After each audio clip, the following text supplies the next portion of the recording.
अस्सलाम वालेकुम आबिद हसन मंटो साहब। जी वालेकुम सलाम। जी आबिद हसन मंटो साहब, आपसे हम ये पूछना चाहते हैं, आप एक माहिर कानून हैं, कि जब भी तौहीन रसालत के कानून के बारे में कोई बात की जाए, ये देखने के लिए कि इसे बेहतर तरीक़ पर क्या इसकी इम्प्लीमेंटेशन हो सकती है ताकि इसके जो कुछ असरात ऐसे नज़र आए हैं जो सोसाइटी के लिए एट लार्ज अच्छे नहीं हैं, तो इस चीज़ के बारे में भी लोगों की बड़ी सेंसिटिविटी है। वो ख़ुद इस बात को ही तौहीन रसालत समझ लेते हैं। तो इस सेंसिटिविटी का हल क्या है? देखिए, पहली बात तो ये है कि ये बात दुरुस्त नहीं है कि लोग ये समझते हैं। ये तो एक ख़ास तबका जो है, जो मौलवियों का है और एक ख़ास तरीके से उनकी ज़हनी साख्त हुई है, वही ये समझते हैं। और उनको इतनी सेंस नहीं है कि 80 की दहाई से पहले ब्लास्फेमी का ये जो मौजूदा कानून है, जो मौजूदा कानून है 295C, ये तो मौजूद ही नहीं था पाकिस्तान। तो ये मतलब तो नहीं है तो सारा पाकिस्तान जो था वो कोई गैर इस्लामी था या मुर्तद था। तो फिर 295C जब ज़िया-उल हक ने प्रोड्यूस किया तो उसमें उसने 2 सज़ाएं रखी, एक उम्र कैद और एक फांसी यानी डेथ सेंटेंस। ये दोनों सज़ाएं भी एक ऐसे डिक्टेटर ने कानून के ज़रिए से नाफिज की जो अपने आप को इस्लामी भी कहता था और जिसने मशवरे भी लिए उलमाए कराम से और फिर एक इस्लामी कानून नाफिज किया। 2 सज़ाएं उसमें दर्ज कर दी गई। तब भी किसी ने ये नहीं कहा कि ये मुर्तद हो गया, इसने इसमें उम्र कैद कैसे लिख दी है। तो वो तो उसी तरह से चलता रहा ताकि फेडरल शरीयत कोर्ट ने ये फैसला किया कि नहीं, इसमें सिर्फ डेथ सेंटेंस होनी चाहिए और फिर वो डेथ सेंटेंस उसके बाद हो गई।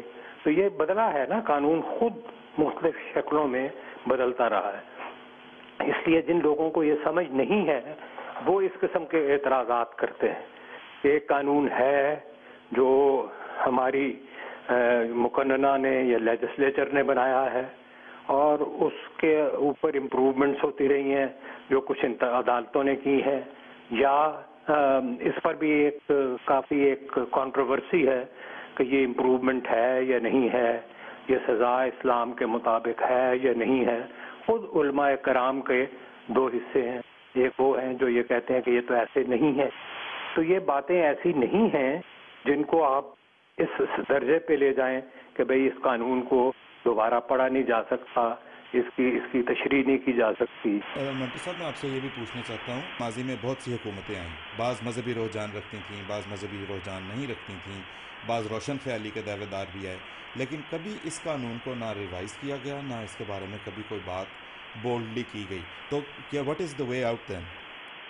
नहीं, देखिए, ये हमारा मुल्क जो है बना 1947 में। 1947 से लेके ज़िया-उल हक के ज़माने तक तो ब्लास्फेमी का ये मौजूदा कानून मौजूद नहीं था, ठीक है ना। तो 40 साल से के करीब लगभग ये वक्फा ऐसा गुजरा जिसमें कि ये कानून था ही नहीं।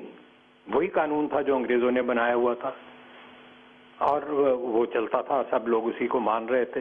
ये तो ज़िया-उल हक की इंटरवेंशन की वजह से ये कानून बदल गया ना। तो ये बात जो है, ये पॉलिटिकल पार्टीज का काम है ना कि लोगों को जाके बताए। ये बात उन इंस्टीट्यूशंस का काम है जो यहाँ पे तालीम देती हैं। यहाँ की यूनिवर्सिटीज़ जो हैं वो डेकेडेंट हैं, उनके अंदर कोई रोशन ख्याली मौजूद नहीं है। यहाँ के कॉलेज, यहाँ के स्कूल जो हैं वो फरसूदा किस्म का यहाँ पे निसाब पढ़ाते हैं।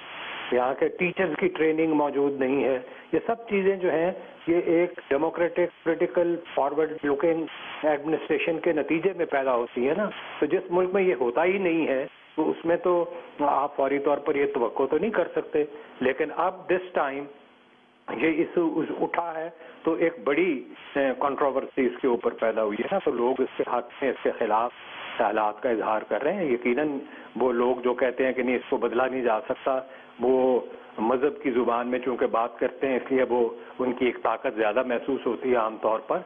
लेकिन फैक्ट ऑफ द मैटर ये नहीं है कि लोग इसके ऊपर इतनी ज़्यादा बॉदरेशन करते हैं, क्योंकि बहुत से लोग हैं जो खौफ के मारे शायद ये बात ना कहते हों, लेकिन आम तौर पर वो यही समझते हैं कि चीज़ों को रैशनलाइज करना चाहिए। जी जी मंटो साहब, आपका बहुत बहुत शुक्रिया।